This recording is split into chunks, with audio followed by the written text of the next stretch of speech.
Hello everybody, my name is Pantsface and this is a ranged walkthrough to Algalon. I'll show a 10-man kill after the 25-man kill, and all the timestamps bookmarked below. This isn't really a guide to Algalon, as much as it is a stream of consciousness of the decisions I made during our first kill. I'm going to talk about the mechanics to the fight in the beginning of this video, but if you want a true guide, it would be better for you to check out Wowhead or another source. Let's hop into it. Algalon is a 2-phase encounter with a 6-minute enrage timer. Phase 1 starts after the RP and lasts until Algalon has 20% health. Algalon hits hard and he hits fast. He will be destroying your tank until you get some Ulduar quality gear. Your tank and healers will need to coordinate cooldowns throughout the fight to ensure your tank's survival. Every 3.5 to 5 seconds, Algalon will use Quantum Strike. This ability hits for 35k, cannot miss, and cannot be dodged or parried.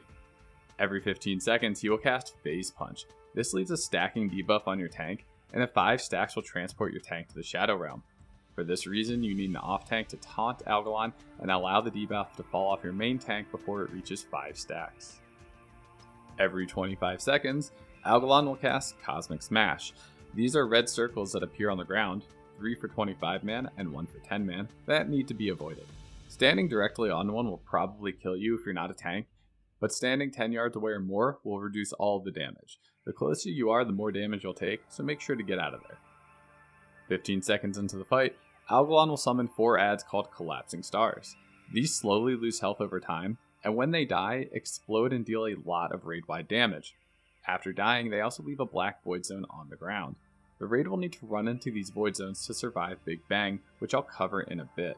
A ranged DPS needs to focus to kill the stars one by one, as letting multiple die at the same time will probably wipe your raid. A minute after the first spawn, as well as every minute thereafter, Algalon will summon more stars, bringing the total in the arena to 4. So if you have 2 alive when he summons, he'll summon 2. If you have 1 alive, he'll summon 3, etc. Killing the stars in our raid is my job, so I'll talk about this in more detail during the VOD portion of the video. Algalon also summons another kind of add called Living Constellations. These will randomly arcane barrage members of your raid, but more importantly, they are used to close the void zones on the ground left by the collapsing stars. You will need a tank to taunt and kite these into the void zones, which will kill the constellation and remove the void zone. If you are the tank who's kiting these, it's really important that you focus on closing the void zones that are farthest away from your melee, as they will want one close to them to run into. Another important point is to make sure that as you're running into these during Big Bang is that you don't close one accidentally. This will cause a big problem for your melee and ranged who might be running to the same one that you are. And finally, we have Big Bang. This is an 8-second cast which will kill everybody in the raid. So in order to survive this, the raid needs to run into the void zones to be transported to the Shadow Realm. One player, probably a Shadow Priest, will stay out of the void zone to soak the Big Bang with dispersion. If no one soaks Big Bang, then the entire raid will die regardless of whether they went into the void zone or not. Other classes can soak Big Bang as well, but a Shadow Priest is the most reliable because a glyph dispersion has the same cooldown as the Big Bang cast. There have been some discoveries with pets and totems being able to tank this ability, but I'm not going to cover those in case they get patched, as it does not seem to be intended. At 20%, Phase 2 begins. Algalon runs into the center of the room and despawns all collapsing stars. He will summon 4 void zones in the center of the room, so make sure not to be standing in these or you'll be taken back to the Shadow Realm. He continues casting Cosmic Smash, so make sure to keep an eye out for these as well. In Phase 2, adds from the Shadow Realm will join the fight and attack random members of the raid, so these need to be off-tanked. Algalon will continue casting Big Bang, and at the 6-minute mark he will cast it for a final time. He will be enraged, so this Big Bang cannot be lived through with dispersion. But that's the fight, and hopefully you kill him before he starts his final cast. Now I'm going to start a VOD of our first kill and explain my thoughts during the fight. I definitely did not play perfectly, and we'll talk about the things that I could have done better. Let's begin. Alright, now starting with our 25-man kill. You can see this was only our second pull of the night. We have 57 minutes left, which was pretty cool. But on the pull, it's really important that your tank is the first one to hit Algalon. This is because he goes immune and does RP for about 5 to 7 seconds right after being hit. So if you have a Warlock Curse of Elements or a Hunter hit him, even with Misdirect, he might not be aggroed right onto the tank and he could go and one-shot somebody. So you really just let your tank hit him. You're not sacrificing too much by getting your curses or your debuffs up a little bit later. So here we have 15 seconds before the first star spawn, and I'm just trying to do as much damage as possible. That's because it is a tight DPS check, especially for a first kill. This was week 2, so we did have more gear than we normally would have coming straight out of Nax. So that did benefit us here. Here I'm focusing on the first star, and I'm making a call out to the range just because, it's pretty close to them. There's a Cosmic Smash there, so they all had to move for that anyway. I do kill this star a little bit slow, and that's not intentional. That's just because it's our second pull. And I didn't realize this at the time, but that's going to cause a problem later in the fight, because we have our paladins use their raid-wide Divine Sack to protect the raid, but that needs to be up at another point in the fight. So our first paladin for that first one is again on the 7th star. So we need to make sure that their cooldowns are back up at that point, which they actually aren't. So I'll mention that when it happens, but we take a lot more damage than we're supposed to. As the star killer, it's really important that you're shouting out to your raid who might be on the star, because they don't always see them, and even with these weak auras, it can be kind of hard to be paying attention to them when you're trying to dodge other things in the fight. So if you can be communicative about that through the fight, that'll be really beneficial. And then just trying to fit in damage as you can when you don't necessarily need to kill a star. Looking at that weak aura in the top left, there's one at 15%, which I'm going to try to kill during Big Bang, which I'm not successful on. So the raid's going to get hit here for damage that they shouldn't have, and you can see that was a lot of damage. Our rogue just died there, which is definitely my fault. And the reason I was trying to kill that during Big Bang is because when everybody goes to the Shadow Realm, they don't take any damage from any star explosions. So if you can blow up a star while everybody is in that Shadow Realm, then you're the only one who takes damage. Or I guess your Shadow Priest, if that's not you, would be the only one to take damage from it. And if you can time it so that you're dispersed, you basically take no damage from it. And that's kind of the goal there, which I definitely messed up. So it's definitely, it takes some practice with the stars to try to figure out timings, and especially if you have dots, like how much damage you need to do to kill them at specific points. But once you get the hang of it, it's actually pretty easy.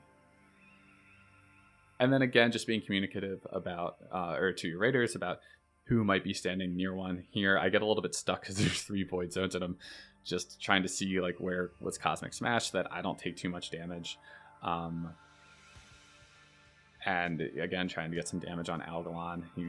I'm focusing this 1 star that's at 40% here.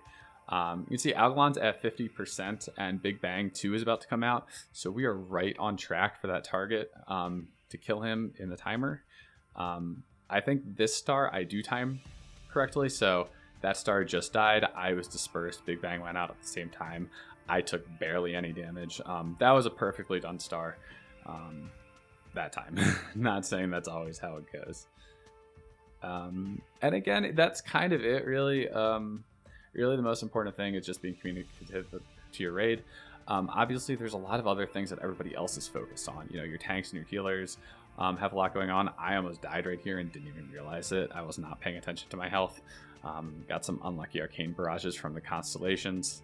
And then just moving at a Cosmic Smash, like, the damage check here is tight, but it's not so tight that you need to risk taking damage from those, just because that's what's really going to wipe you if people take unnecessary damage. A live DPS that is 80% uptime is much better than a dead DPS that had 100% uptime when they were alive. And I think that's kind of it here on 25 man. I've covered the major points, at least as the star killer and as a ranged. It's really just avoiding the avoidable damage. Calling out to your raid. Luckily, these stars were all pretty far away. You can see our tank who's cutting constellations. I was a little bit worried for him at this point in time. But he was, just getting prepared to close that void zone with a constellation. The other thing to note is that, so this star, again, trying to kill this during the Big Bang. Algalon's health is at 25%, I believe, right here, on the 3rd Big Bang, which, again, perfectly on time. But there's no more stars to kill, so he's at 24%. We have 3 stars around 70-80%. We just take the boss to 20%, and those stars will disappear. So there's no real reason to kill them at this point. And now it's just kind of a DPS race to kill him before that final Big Bang. The nice thing is that even though we were right on time, 25% at Big Bang 3, we have Warlocks going into Execute. We have a Warrior who's got Execute. damage, so our DPS should be higher for the final 25% than it was for the previous 25%, if that makes sense. You can see when these ads come out, they hit me for a little bit, but our tanks are pretty quick to pick them up. Everybody ran out for those Cosmic Smashes. Here it's just do damage and survive. Again, a live DPS with 80% uptime is better than a dead DPS with 100% uptime, when they were alive anyway. I use Hymn of Hope here because I noticed that our Holy Paladin and our Disc Priest were low. So I think just like whatever utility you can provide to your raid is really important here. This fight is going to strain everybody. And again, your healers are really important because they're keeping your raid alive. So we were pretty close on the timer. And the other thing to remember is that he dies at 3.5%. You don't actually kill him at 0. So even though, you know, my time to kill macro said about 10 seconds there, you know, we killed him before that because he goes immune. And that's the fight. Again, this is really just a ranged walkthrough, and I'm going to hop over to a 10-man VOD now, which is very much the same fight. Things just are a little bit easier to dodge, just a little bit less damage going out. But let's get to it. All right, so 10-man Algalon. Now, unfortunately, this was our second week on Algalon, because on the first week we had a wipe actually at 2.5%, even though he's supposed to go immune at 3.5%. So we were a little bit salty about that, especially because when we get him this time, he does die at 3.5%. So that's unfortunate, but you know, it is what it is. And you know, we should have just played better. Anyway, getting into the 10-man fight. Again, very similar. You know, all the same beats happen. You know, stars come out 15 seconds into the fight, trying to do as much damage as I can. This kill happened for us before the 25-man kill. So I'm probably do things a little bit worse here. I'm, you know, focusing on this star. I would say the important thing is that you're not coordinating cooldowns with your paladins for the star explosions. I think it's more of you're just warning your raid that a lot of damage is coming out. So we do have a Disc Priest, which really helps if they get the pre-shielding off before the stars go out. I probably kill these stars faster than I need to. I think I was just kind of practicing for when they had more health in 25-man. So it wasn't a problem for us, you know, but just saying that I probably could have killed them slower. Here, you know, I told the melee that there was a star near them, and then it kind of went back. I should have then told our Resto Druid that it was coming towards him, but I didn't even realize that he was there. I was only focused on the melee, so that was my fault. Luckily, he can heal himself, because if that was like our Warlock who went down, for example, he might have died, which would have been a little bit scary. So Cosmic Smash is a lot easier to survive because there's only 1 on 10-man. So honestly, in an ideal world, and nobody takes any damage from that ability in 10-man whatsoever, because it's really easy to avoid. See, here again, I'm killing the star, right? I killed it a little bit early, probably about half the raid took damage from that. Again, it's just a timing thing that you'll figure out as you progress through the fight. One thing I did not mention before is that, you know, Algalon, if everybody else goes down and you stay up, Algalon's going to have aggro on you because it resets for everybody who goes down below. So your tank's going to need to taunt Algalon before he comes and one-shots you. Luckily, as a priest, you can fade, but if you fade and your tank doesn't have threat on him, then it might go and just like destroy one of your healers. So that's something to also keep in mind. Here again, we had 2 stars low, so I'm waiting on this one because, you know, we had a Cosmic Smash just come out. We had a lot of raid damage go out. I didn't want anybody to die. You can see our tank dies here, which was a little bit scary, which is what I was trying to avoid with extra raid damage. But we get him up really fast. I put Fort on him just because all the health matters on everybody here. So again, if you're a priest, if you're the only priest, make sure you get Fort or whatever buffs that your raid members need if they die, because it's really important. As the, you know, so we're doing this a little, I think there's kind of 2 different comps that you can have in 10-man. You definitely need 2 tanks. But you can have either 2 or 3 healers. Here, we're 3 healing it, actually. We have a Holy Pally, a Disc Priest, and a Resto Druid. And the reason that's significant is because it makes the damage check a lot harder. We kill him pretty close to the Enrage timer. And I've done this fight where we've killed it with 2 healers, and we were like a minute and a half ahead of the enrage timer. We didn't even get the 3rd big bang. We killed him so fast. So it just kind of depends on what your strength is, whether it's your healing or your DPS. And in here we had a lot of mains, so our DPS were geared pretty well. So that's just something to keep in mind depending on your raid and the comp. I would say as a DPS, obviously, having more DPS is always better. But if you're the star killer and you're really focusing Algalon in between stars, then you can definitely 3-heal this, because that person on stars, is not going to do as much damage as somebody who's on Algalon full time, but they can get pretty close. And I think that's really the difference, because when we wiped before, as in we missed the enrage timer, I was not nearly doing as much damage as I could on Algalon. And then I'm pretty sure on this kill, we beat him about 20 seconds ahead of the enrage timer. And that's, honestly, I'm chalking it up to me really focusing on Algalon a lot more. I'm not to discount what our raid was doing. I think that I just noticed that shift in my own play. And I think it's small things like that that can really be the difference between a kill or not, because this fight is really tightly tuned. So again, killing that star during Big Bang, you can see he's at 20%. So probably didn't even need to kill that star. And if I was paying more attention to his health, I could have realized that. I think, again, as our first kill, a little bit, adrenaline's rushing and not paying attention to everything as best as I could. They're definitely, there's only a few mechanics, but they're so deadly that as they're happening, it's really easy to tunnel vision. You can see our tank, did not get hit there, but there were some pulls where he did get hit by Cosmic Smash. You can see I'm hitting again, just making sure that our healers are topped up, because that's kind of the most important thing to make sure nobody dies on the final stretch here. See, we have 30 seconds on Berserk and that final Big Bang cast, and we're at 5%, so he's going to die really soon.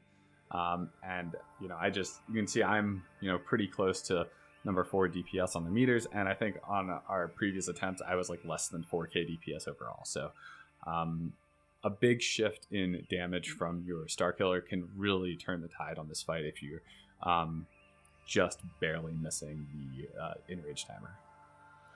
And that's the fight on 10 man. So, I hope this guide helped you, or it's not really a guide. I don't want to call it a guide because I'm not telling you how to do different timings and things. I'm really just kind of talking about it from my perspective. But I really hope that this does help you and helps you secure a kill. Algalon is a boss that drops such great loot that he's almost the equivalent of killing 4 hard mode bosses in one, because you get, everything's 239 from 10 man or 252 from 25 man. That just insane loot, and will help you out your raids so much faster than without killing him. But anyway, I hope you like this video. There's going to be more to come similar to this, where I just want to kind of talk through fights really from a ranged DPS perspective, since that's what I play, that's what I know, and try to help you other ranged boys and girls out there to hopefully improve your play a little bit before you get to these fights or as you're progressing on them. Anyway, that's all I got for you today, so take care and hope to see you in the next one.